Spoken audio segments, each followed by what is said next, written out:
Hey everyone, today I'm going to be talking to you about how to remove stuck shed from a snake. This is Pablo. He's my new Colombian rainbow boa. He's about 2 years old and he was just gotten here the day before yesterday. So I saw him available and he had some shed stuck to him. And when I got him a few days later, he still had the shed on him. He hadn't managed to get it off. So I thought now is about the right time to actually help him with that. A common myth people say is that if you try to remove shed from a snake, that it will hurt them. This is only true if the snake is actually not ready to shed. To know if your snake is ready to shed, they'll turn a really grey colour all over and their eyes will turn a sort of bluish grey colour as well. This is called being in blue. It means that they're going to shed very soon. What happens then is they tend to clear up and look really clear as if they've already shed just a day before they're actually about to. Snakes shed their skin all in one piece. So they start at the nose and it comes off the nose and the jaw and then they slither out of it like a sock. So they slither straight out of it and the skin is left behind. They don't do anything after that. Whereas with lizards, they tend to shed in patches, especially if they're eating it, they'll just pull it off wherever they can get it. So with snakes, the entire piece of skin comes off in one, so you know if they're ready to go, all the skin is ready to go. Whereas with lizards, you shouldn't really help them shed because part of their skin is ready and loose and ready to come off, whereas other parts really are not, and if you pull it off, you can actually damage the new skin underneath.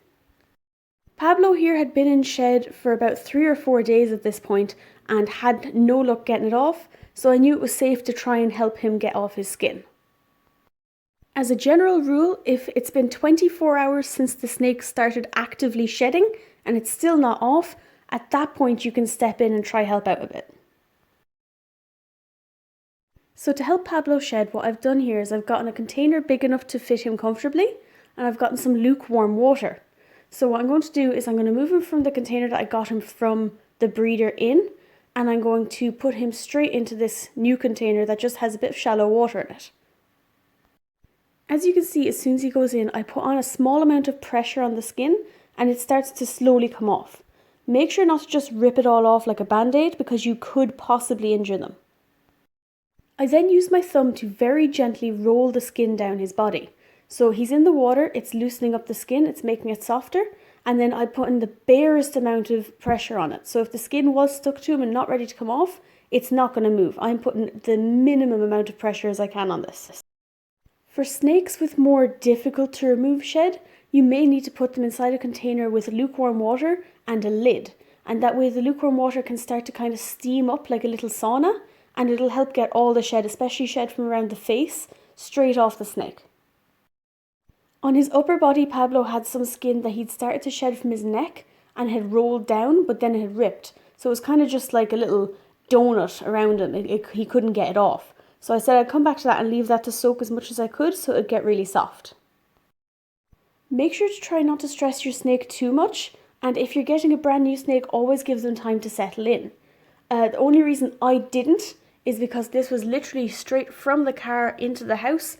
I tried to remove this skin before putting him into his setup to settle down because I knew that he'd had this skin stuck to him for at least 3 to 4 days already. If your snake does appear to be stressing out, you can give them a break, where you just take a pause, leave the lid on the container, and let them settle down for a little bit before trying to continue. The main times I've had issues with snake shed is when it's stuck to the head, because they tend to be very sensitive around their head and they can be very head shy at times. So I was thankful Pablo didn't have anything stuck around his head this time. For the loop of skin around Pablo's middle, I was able to just really gently rip it, and that way it was just a flat piece of skin that I could just take out from underneath him, and it just came off no hassle after being soaking in the water for a little while. When you've gotten all the visible shed off them, make sure to just feel along their body for any irregularities and make sure there wasn't some stuck shed you didn't notice. So I've made sure that there's no stuck shed on his sides or on his belly, and I'm satisfied that he doesn't have anything left stuck to him. Just a double check around his head and neck area and he's good to go. When he's done, I'm going to take him out and put him onto a towel and just take off the excess water and so I can get one last clear look at him and make sure that nothing was being hidden because of the water.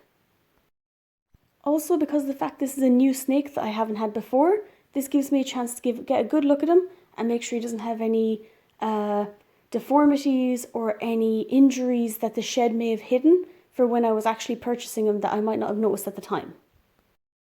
Also, because of the fact that this is a new snake, he'll be going into a quarantine tub, so he's going to be put to one side where he won't be near any of my other reptiles, just in case he does have any sort of infections or diseases or anything along those lines that he could possibly pass to the rest of the reptiles I own. So now that he's dry, I can give him one last look over, and I'm happy with the condition of his skin, and his temperament is really, really good, and he doesn't appear to have any outward parasites or infections of any kind, so I'm happy enough to put him into his quarantine tub and see how he goes over the next month or two. One thing I really love about the rainbow boas is their skin. They've got iridescent scales, so when you actually shine a light off them, or if they're in the sunlight, you can actually see there's rainbows reflected off their skin along their entire body. So I'm really excited to see what he's going to look like when he's settled in and he's all good. I'll take him out at some point into the sun and get some really nice videos and pictures of him moving around.